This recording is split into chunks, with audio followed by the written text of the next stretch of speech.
Bienvenidos a Convergencias Paralelas.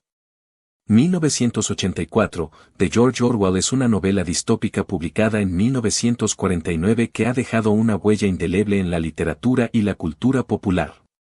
La obra describe un futuro totalitario donde el gobierno controla todos los aspectos de la vida, utilizando la vigilancia, la propaganda y la represión para mantener su poder. Aunque escrita hace más de 70 años, muchas de las ideas presentadas en 1984 resuenan inquietantemente con la realidad actual. Este video explorará las similitudes y diferencias entre la sociedad descrita en 1984 y el mundo contemporáneo, centrándose en temas como la vigilancia, la manipulación de la información, el control social y la resistencia. Vigilancia y control. En 1984, el partido, constituido en gobierno, controla a la población a través de una vigilancia omnipresente. Las telepantallas, dispositivos que permiten tanto la transmisión de propaganda como la vigilancia constante, son una herramienta clave del régimen.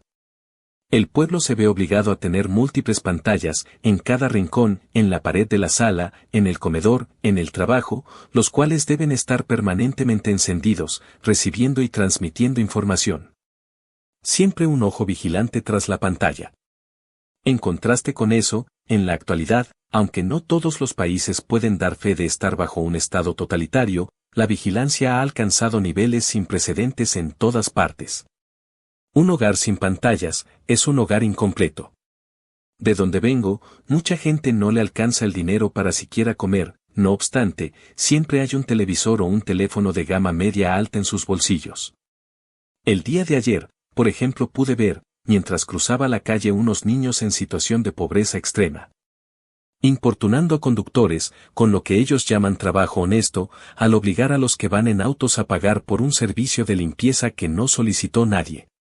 No romanticemos esto, sus padres están echados viendo todo a pocos metros del lugar, son ellos quienes deberían trabajar.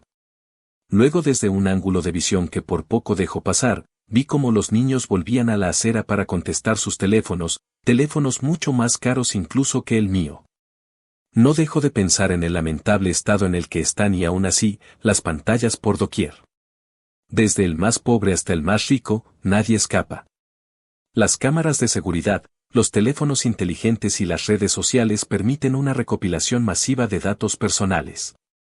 Empresas y gobiernos pueden rastrear nuestros movimientos, comunicaciones y comportamientos, generando preocupaciones sobre la privacidad y la libertad individual. Muchas veces se ha comprobado que estos dispositivos pueden, además de enviar información, recopilarla ininterrumpidamente, como en el libro. Recopilando, escrutando, analizando, devorando. Manipulación de la información. Volviendo al libro. El Ministerio de la Verdad en 1984 se encarga de reescribir la historia y manipular la información para que se ajuste a la narrativa del partido. Este control de la información es esencial para mantener el poder del régimen. En la actualidad, aunque no existe un Ministerio de la Verdad, la manipulación de la información sigue siendo una preocupación significativa. Las noticias falsas, la desinformación y la propaganda digital son herramientas utilizadas para influir en la opinión pública y manipular la percepción de la realidad. Las redes sociales, en particular, han facilitado la difusión rápida y amplia de información errónea, afectando procesos democráticos y la cohesión social. Esto es algo que todos habremos visto. El fanatismo extremo. El fanatismo, venga de donde venga, deriva de la misma raíz. El fervor. El fanatismo religioso, por ejemplo, que hace elevar un altar y peregrinación a un sitio donde apareció el rostro de una deidad en un árbol, en una pared sin una reflexión más profunda. Aunque respeto las creencias. En muchos casos no hay lugar para la duda. Ni el pensamiento crítico. Por ende, sin quererlo, convertimos lo especulativo en realidades inamovibles. Hay un caso de una reliquia religiosa que no nombraré que fue sometida a estudios científicos con la esperanza de comprobar tal vez su autenticidad. Cuando el método científico hizo notar la falsedad del artefacto, los fanáticos otra vez hicieron oídos sordos. Y de nuevo al altar, otra vez a rezar.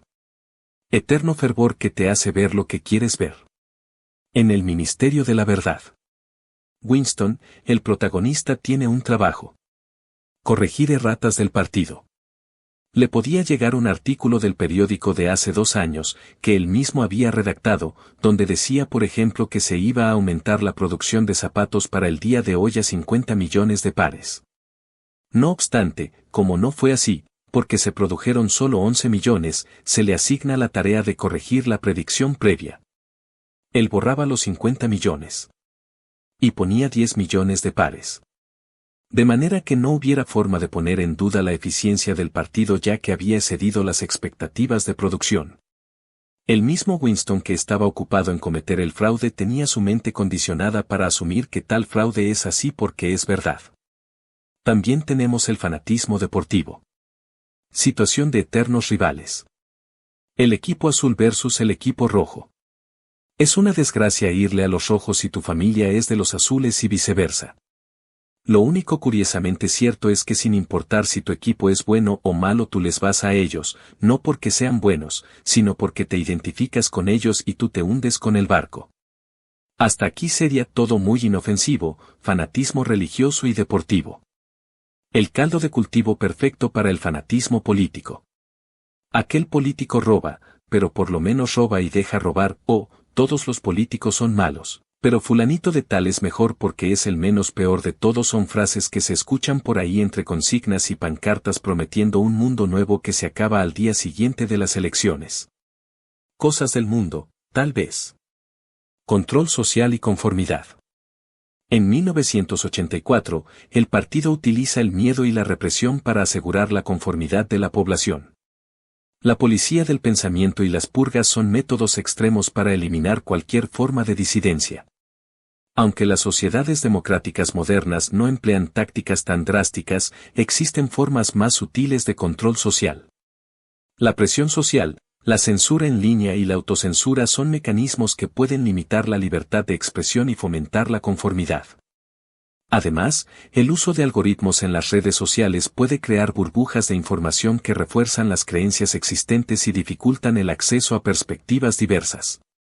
No hay mucho que decir, solo que libertad de expresión es una consigna que no siempre es respetada en nuestros tiempos.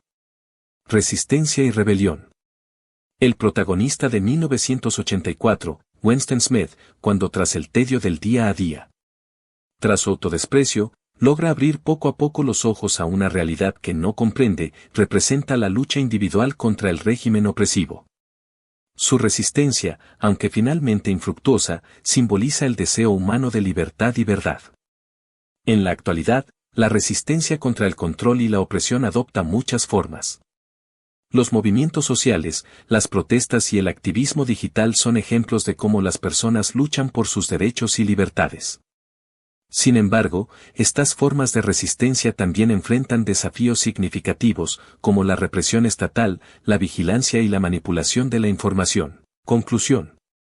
La novela 1984 de George Orwell sigue siendo una obra relevante y poderosa que ofrece una advertencia sobre los peligros del totalitarismo y el control absoluto.